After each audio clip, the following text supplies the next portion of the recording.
सुधा समाधान।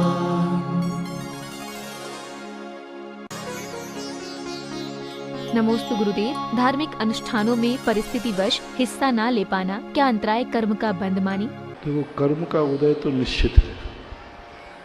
इच्छानुसार कार्य नहीं हो पाना, नहीं कर पाना, नियम से अंतराय कर्म का उदय है ही। हर क्षेत्र में जो चीज़ तुम चाह रहे हो उस इच्छानुसार कार्य नहीं हो रहा है तो कर्म का उदय तो पक्का है। लेकिन जो तुम्हारी भावना है कि मैं ऐसा कार्य करूं, नहीं कर पा रहा है, उस भावना के कारण से उस कर्म का क्षय उपशम बनेगा। और ये भावना निरंतर बनी रही तो एक ना एक दिन उस कार्य को करने के लिए अनुकूलता भी मिल जाती है। जाकी रही भावना जैसी, सो देखी मूरत तिन तैसी। इसके लिए कहा जाता है कि न कर पाए तो भावना भाव। हमारे पूज्यवर कुंदकुंज स्वामी महाराज ने एक बहुत अच्छा सूत्र दिया, जम सक्कई तम की रही, जम चण सक्कई च सद्धयणो।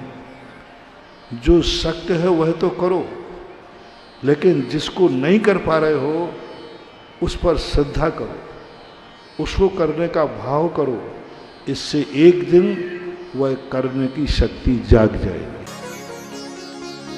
नमोस्तु गुरुदेव। कुछ लोग कार्यक्रम में कई प्रतिमाओं का अभिषेक करते हैं, क्या ये सही है? 2011 में एक एक बच्चे जैसा एक एक कॉलोनी में जाके समझाया है, यहाँ समझाया है कितने दोष हैं, कितनी हानियां हैं, नहीं करना चाहिए। एक मूर्ति का अभिषेक कर लिया और दूसरी करने की अनुकूलता बनती है तो करने की बात अलग है, लेकिन सब मूर्तियों का अभिषेक, मूर्ति के लिए अभिषेक किसी आगम में नहीं लिखा। मूर्ति का अभिषेक होना चाहिए ऐसा किसी शास्त्र में नहीं लिखा। श्रावक को अभिषेक करना चाहिए ये शास्त्र में लिखा है। और पूज्यवर माघनंदी महाराज के अनुसार तो स्पष्ट हो गया कि एक ही मूर्ति का अभिषेक होता है, क्योंकि उसका हेतु यह है कि उन्होंने मूर्ति को उठाने का अभिषेक का भाव कहा कि मूर्ति को आप गद्दी से उठाकर लाइए, पांडुकशिला विराजमान करने की बात कही पीठ का, और उस पर भगवान को विराजमान कीजिए।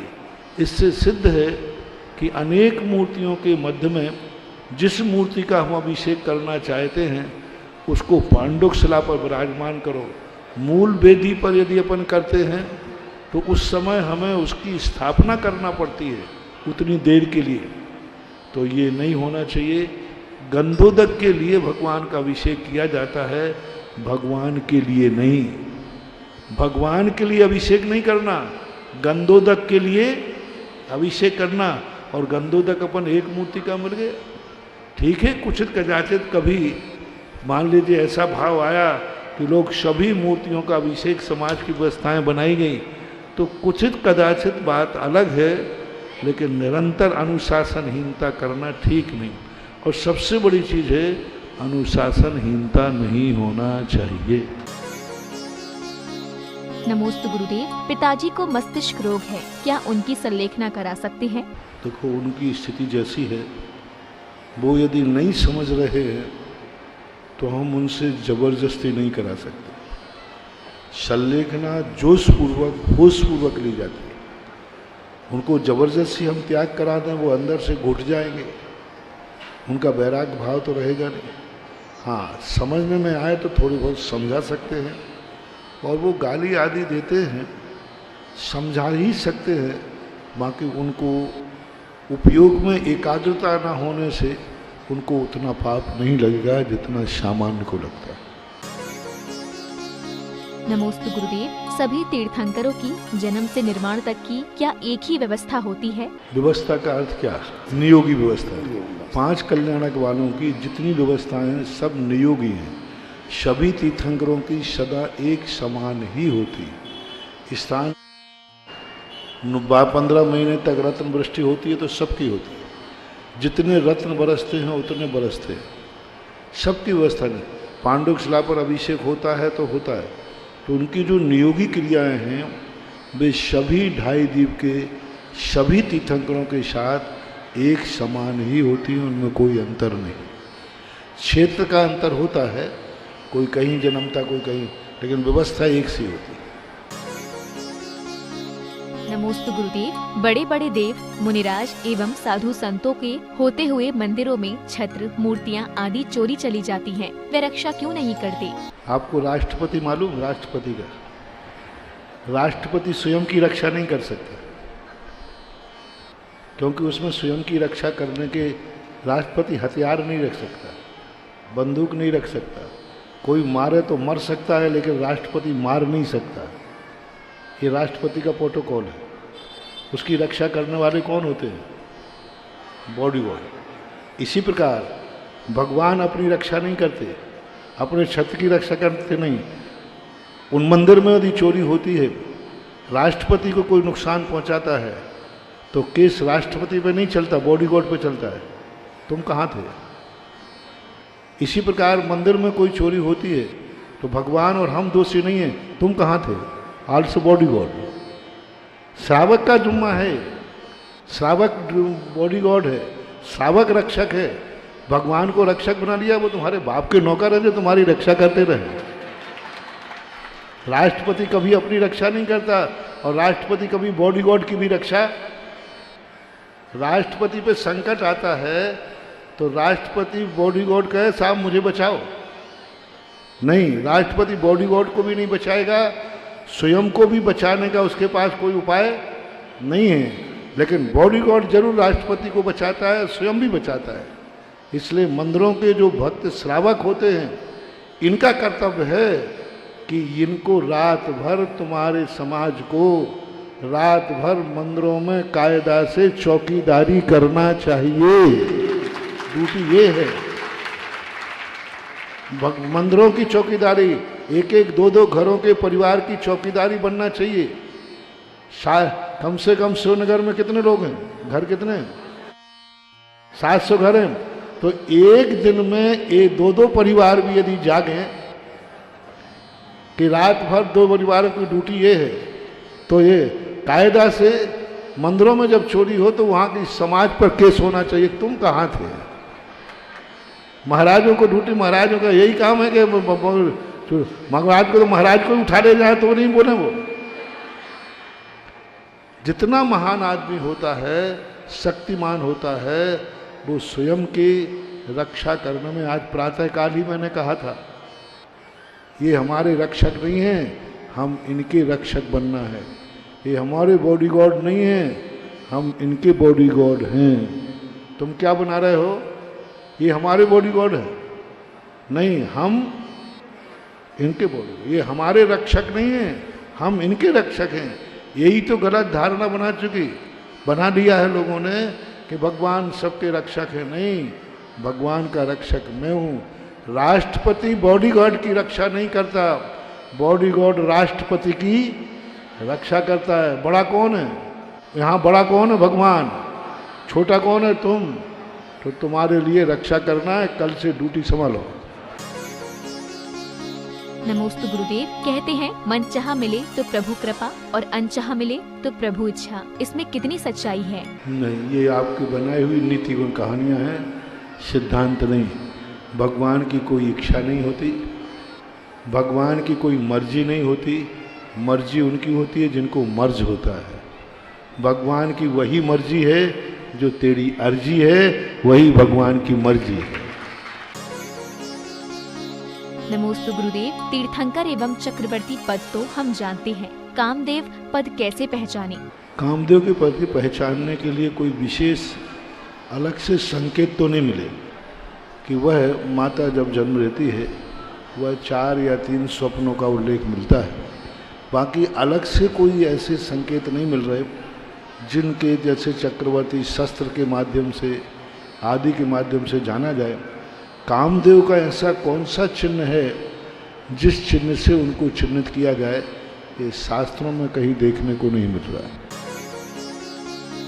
नमोस्तु गुरुदेव। मैना सुंदरी ने श्रीपाल के शरीर पर गंधोदक का छिड़काव किया था, क्या हम भी कोई व्याधि आने पर गंधोदक छिड़क सकते हैं? ये भजनों में तुमने लिखा है, हिंदी भजनों में गंधोदक छिड़क दिया गया, ऐसा कोई उल्लेख नहीं।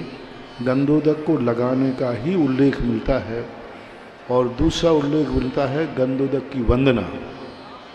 दो उल्लेख मिलते हैं, एक तो लगाने का है ललाट में पूज्यवर पद्मनंदी महाराज, और एक मिलता है वंदना का कि गंधोदक जिन गंधोदकम वंदेत, जिन गंधोदक की वंदना करता हूँ। छिड़काव के संबंध में, चंदन का लेप आदि बनाने में, ये सब हिंदीकारों ने भजनों में लिख दिया, सिद्धांत नहीं है। नमोस्तु गुरुदेव। जैन धर्म के संस्कारों के साथ गृहस्थ जीवन के सभी दायित्वों का निर्वाह कैसे करें? गृहस्थ को जो दो बातें ध्यान रखना चाहिए, एक तो गृहस्थ में जाते ही षड आवश्यकों का पालन करना चाहिए। दूसरा, गृहस्थी में जिसके साथ तुम्हारा जो संबंध हो रहा है, ऐसा कुछ करें जिससे उसको गौरव प्राप्त हो। मान लीजिए तुम ससुराल गए हो, तो सासू को गर्व होना चाहिए कि मुझे गर्व है कि मुझे ऐसी बहू मिली। पति को गर्व होना चाहिए कि मुझे गर्व है कि ऐसी पत्नी मिली। भाई को गर्व होना चाहिए कि हर चीज को गर्व होना चाहिए। यह सबसे बड़े गृहस्थ जीवन का है। हर व्यक्ति हर संबंध यदि दुर्भाग्य मानता है, यही अभिशाप है, और हर संबंध को सौभाग्य मानता है, यही वरदान। नमोस्तु गुरुदेव। किसी मंदिर में अष्ट प्रातिहार्य प्रतिदिन उठाए जाते हैं और प्रतिदिन बोली लगती है, क्या ये उचित है? पूर्णतः उचित है, कोई बात नहीं। अष्ट प्रातिहार्य कैसे हैं जिनको बार बार स्थापित किया जाता है। बार बार जब भगवान का समोषण लगते हैं तो उस समय अष्ट प्रातिहार्य आदि अपने अलग व्यवस्थित हो जाते हैं। जब आते हैं तो कोई इसमें बाधा नहीं है, क्योंकि अष्ट प्रातिहार्य चढ़ा कर के व्यक्ति अपने जीवन का पुण्य का संचय होता है। अष्ट प्रातिहार्य को पुनः चढ़ाने में निर्माल का दोष नहीं आता है। तो ये व्यवस्थाएं, क्योंकि हम जब भगवान को उठाते हैं पांडुक शिला पर, तब उनके अष्ट प्रातिहार्य आदि को हम पुनः स्थापित करते हैं, तो कोई बाधा नहीं। नमोस्तु गुरुदेव। कुंडलपुर क्षेत्र और बड़े बाबा की महिमा को संक्षेप में वर्णन करें गुरुवर। कभी कभी साधु कह देता है, तुम सुन नहीं पाते, समझ नहीं पाते। मैंने कुंडलपुर आने के पहले ही कहा था, कुंडलपुर की महिमा मैं बता चुका हूँ। आचार्य विद्यासागर महाराज की कितनी महिमा है? बहुत है ना। वो जगत के आराध्य हैं। आचार्य विद्यासागर महाराज जगत के आराध्य हैं, और आचार्य विद्यासागर के आराध्य बड़े बाबा हैं। इससे अंदाज लगा सकते हो कि उनकी महिमा क्या है। मैं बता चुका हूँ, बहुत बार बता चुकी। और कुंडलपुर के बड़े बाबा की महिमा को आप इतने ही अनगे, जो सारे जगत के आराध्य हैं उनके वो आराध्य हैं। तो आप समझ सकते हैं कि जगत से भी कई गुना उनकी शक्ति है, उनकी एनर्जी है। और बड़े बाबा तो बड़े बाबा ही हैं, उनको तो अपने आप में एक अलग वैभव है। और उनकी महिमा तो सारा जगत अपने आप, कुछ चीज़ें ऐसी होती हैं जिनके विज्ञापन नहीं किए जाते, विज्ञापन उनके किए जाते हैं जिनको लोग भूल जाते हैं। परिचय उनका कराया जाता है जिनको कोई जानता नहीं है, जिनको सारा जगत जान रहा है, सारा जगत अनुभव में ला रहा है, सबको मालूम। लेकिन हम तो उन चीज़ों की खोज के बताते हैं जिसके संबंध में तुम कुछ भी नहीं जानते। उसके शासनोदय तीर्थ क्षेत्र के आदिनाथ को कौन जानता था? इसलिए उनको बताना पड़ा। यदि इनको तुम जानते होते तो फिर मैं इनको भी नहीं बताता। तो उन्हीं का विज्ञापन किया जाता है जिसको जगत नहीं जानता है, उन शक्तियों को उजागर किया जाता है। कुंडलपुर की तो शक्तियां जग जाहिर हैं, सबको मालूम। नमोस्तु गुरुदेव। पाप करने और पाप होने में क्या अंतर है? हम अपने पुण्य को कैसे बढ़ाएं? पाप करना एक जघन्यतम अपराध है। पाप हो जाना हमारी भूल है, प्रमाद है। तो जो पाप हो जाता है वो भूल, आई एम सॉरी प्लीज, उसको पुनः सुधार लेता है। और जो करता है उसको तो जिस दिन वो सुधारना चाहेगा उसी दिन सुधरेगा। तो इस प्रकार के दोनों में अंतर तो आता ही है। नमोस्तु गुरुदेव। वैवाहिक महिलाओं की पहचान मंगलसूत्र, मांग आदि से हो जाती है। पुरुषों की पहचान क्या होनी चाहिए? पुरुष प्रधान समाज है और पुरुष प्रधान समाज में पुरुष ने अपनी ऐसी वीआईपी व्यवस्था रखी है कि वो कहीं भी गुम हो जाए और कहीं भी चल जाए तो चल जाए।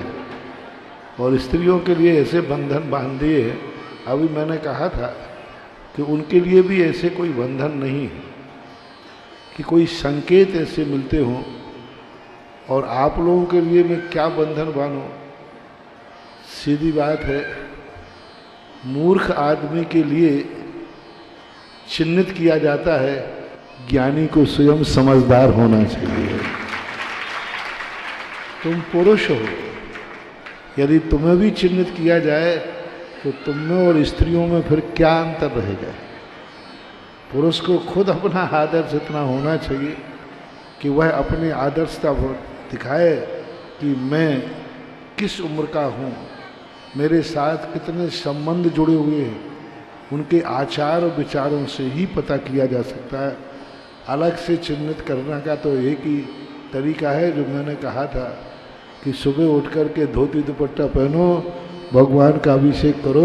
ये महिलाएं नहीं कर सकती, ये पुरुष कर सकता है। यही तुम्हारी पहचान है कि ये सुबह उठ कर के भगवान का अभिषेक पूजन करता है धोती दुपट्टा पहन के। यही पुरुषत्व है और ये पुरुष की सबसे बड़ी पहचान कहलाती है। ऐसा।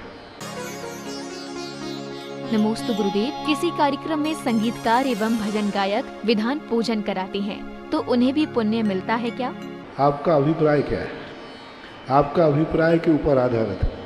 यदि मात्र आप प्रोफेशनल पैसे के लिए ही गए हैं तो आपको मजदूरी मिलेगी, पुण्य नहीं मिलेगा। और यदि आप अवभाग्य मान के गए हैं कि नहीं, मैं तो कराने की